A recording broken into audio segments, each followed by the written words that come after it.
안녕하십니까. 구풍이천 안종수 선생입니다. 제가 오늘 강의할 것은 고전산문 강의법에 대해서 말씀드릴 텐데요. 고전산문 아무래도 학생들이 좀 까다로워하는 부분들이 많기 때문에 강의를 진행하실 때 어떤 큰 틀을 잡고서 시작하는 것이 아무래도 좋은 방법이라고 생각이 됩니다. 그래서 몇 가지 준비를 했는데 일단 시작해 보도록 하겠습니다. 고전산문 같은 경우, 특히 고전의 경우 전체적인 틀을 먼저 얘기를 드리면 학생들이 좀 무조건 어려워하는 경향들이 좀 많습니다. 현대 작품들에 비해서 학생들이 공부를 하거나 접근했던 횟수 자체가 절대적으로 좀 부족하기 때문에 아무래도 학생들이 어려워하는 것인데, 학생들에게 이 부분을 먼저 주지시키는 게 되게 중요하다고 봐요. 뭐냐면 학생들이 현대문학을 많이 접해본 거에 비해서 고전을 많이 접해보지 않았기 때문에 어렵다. 그러니까 공부하면 아무래도 조금 더 쉽다. 그리고 현대소설에 비해서 좀 전형성이 강하기 때문에 어느 정도 틀만 익혀놓으면 충분히 학생들이 고득점을 받을 수 있고 작품을 이해하는데도 훨씬 수월하게 접근할 수 있다는 점을 항상 좀 잘 이야기를 해 주시는 게 일단 학생들이 좀 편하게 공부를 시작할 수 있는 방법이라고 생각이 듭니다.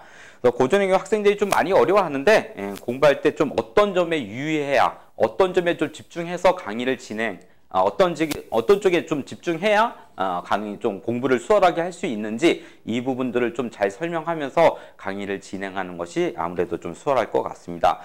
고전산문 같은 경우는 전형적인 좀 틀 안에 좀 위치해 있죠. 현대산문이나 현대문학들은 굉장히 다양한 형식들이 존재하지만 고전산문 같은 경우는 굉장히 좀 한정된 틀 안에서 작품이 전개가 되는 경우가 많아요. 그렇다 보니까 그 틀을 먼저 설명하는 것이 아무래도 학생들이 공부하는데도 좀 편하고 강의하는데도 좀 유리한 점이 많습니다. 그래서 영웅소설이다, 아니면 뭐 애정소설이다, 명언소설이다, 이런 식의 큰 틀 안에서 그 큰 틀을 먼저 설명하시고 개별적인 작품에 들어가는 것이 좀 강의를 수월하게 하고 학생들도 잘 따라올 수 있게 만드는 방법이라고 보면 될 것 같아요. 뭐 예를 들자면 영웅소설이다.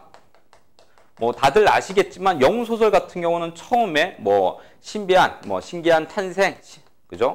그리고 뭐 조력자의 도움이라든지 뭐 시련이라든지 이전에, 그리고 끝에는 반드시 해피엔딩으로 끝난다는 점, 이 틀 안에서 작품을 소개하고 구성을 얘기하고 특징을 설명하는 것이 학생들이 받아들이기에도 훨씬 수월하다는 점이죠.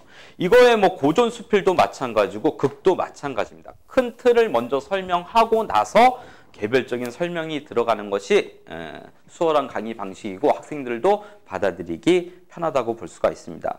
일단 산문은 큰 틀에서 인물, 사건, 배경을 설명하는 것은 현대 산문하고 크게 다르지는 않아요.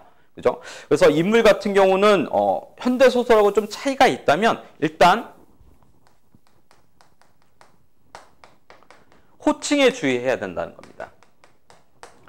학생들이 읽다 보면 이게 누구지? 누가 한 말이지? 이런 것들을 헷갈리는 경우가 되게 많아요. 그리고 고전 작품의 이름들, 등장인물의 인물들의 이름들도 뭐 되게 산, 아니면 뭐 강, 이런 쪽에 자연물과 비슷한 이름들도 많이 가지고 있기 때문에 이런 것들을 좀 명확하게 짚어주는 것이 되게 중요합니다. 그래서 학생들이 한 번에 글을 읽으면 누가 어떤 말을 했는지, 어떤 행동을 했는지 알지 못하는 경우가 많기 때문에 이런 인물들에 대한 정리가 많이 필요합니다. 예를 들어서 창성가미록 같은 경우 화진이라는 인물이 있는데, 이 화진이라는 인물을 갖다가 뭐 장원이라고 부른다든지, 아니면 화장원이라고 불린다든지, 아니면 한림이라고 부른다든지, 혹은 옛날 아호가 있죠. 형옥이라고 이름을 부른다든지, 그리고 뭐 조카라고 부른다든지, 이런 여러 식의 이름들이 나타나기 때문에 이 인물 관계를 학생들로 하여금 그려보게 하고, 그리고 써보게 하면서 글을 읽게 하면은 공부 강의를 진행하면 훨씬 더 수월하게 진행된다는 점, 그리고 학생들도 꺼리낌 없이 쉽게 이해를 할 수 있다는 점을 항상 좀 주지시키면서 수업을 진행해야 하고요. 다음으로는 인물의 관계도입니다. 이것도 현대소설하고 크게 다르지 않습니다. 그죠? 관계도죠. 현대소설 같은 경우는 선악의 구분 같은 것들이 명확하게 나타나지는 않지만 고전 작품 같은 경우는 이 관계도가 명확하죠. 즉 선악의 구분이 좀 명확하다는 점입니다. 그래서 이쪽에 어떤 인물이 있고 이쪽에 어떤 인물이 있는지를 명확하게 강의할 때 구분을 지어주고 구분을 지어주고 강의를 진행하면 학생들이 이해하는데 훨씬 더 도움이 된다는 점 말씀드리고 싶습니다. 자, 인물이 끝나면 당연히 뭐 소설의 구성의 3요소와 마찬가지로 뭐 일단 소설을 말씀드리는 겁니다. 사건이죠, 사건. 사건은 처음에 말씀드렸듯이 전형적인 사건의 어떤 틀 안에서 이루어지는 경우가 많이 있죠. 뭐 예를 들어서 애정소설이다. 그럼 만남과 이별이 반복된다든지 아니면 시련을 겪은 뒤에 다시 만나게 된다든지 이런 구성. 명언소설 같은 경우는 뭐 죽음에 이르게 되고 죽은 자가 다시 돌아와서 산자와 결혼을 한다든지, 영웅소설 같은 경우는 시련, 조력자를 만나서 다시 어떤 해피엔드로 끝난다든지 이런 구성들을 반드시 먼저 얘기를 해줄 필요가 있고요. 그래서 전형적인 사건이라는 것을 항상 얘기를 해줘야 됩니다. 전형적 구성이라는 점. 그 사건도 그 안에서 일어난다는 점. 그리고 두 번째, 사건의 인과관계가 되게 중요합니다. 인과관계를 설명할 때 이것은 문제에도 자주 출제가 되는 거죠. 어떠한 원인적인 사건이 있고 난 뒤에 어떤 사건이 일어났는데 이 사건의 원인이 무엇이냐, 아니면 이 사건에 일어나게 되어서 어떤 결과의 사건이 일어나느냐, 이런 어떤 인과관계들을 정리를 해주는 것도 강의할 때 좋은 스킬이라고 볼 수가 있습니다. 그래서 사건을 얘기할 때 정리를 하면 특히 전형적인 사건의 틀 안에서 얘기를 할 것, 사건과의 인과관계에 주목하면서 강의를 진행할 것, 이런 것들이 바로 강의할 때 포인트가 될 것 같습니다. 마지막으로 이제 배경입니다. 뭐 현대 소설에서도 배경은 작품의 사건과 인물과 밀접한 관련을 맺고 있는데 고전 작품도 마찬가지죠. 하지만 현대 소설과 다르게 역시나 일정한 모습을 많이 보입니다. 그 중에서도 중국을 배경으로 한 경우가 많죠. 중국 외에도 원나라라든지 이런 배경을 가진 경우가 많은데, 이런 중국을 배경으로 한 이유가 좀 중요하죠. 그죠? 그래서 중국을 배경한 경우가 많은데, 이 중국이 배경으로 사용된 이유 같은 경우, 예를 들어서 뭐 우회적인 당대 현실에 대한 어떤 우회적 비판이라든지, 아니면 스케일적인 면을 갖다가 조금 더 크게 사용하기 위해서라든지, 아니면 신비감을 갖다가 조성하기 위해서라든지, 이런 설명들이 들어간다면 조금 더 학생들이 이해하기 편리할 것 같습니다.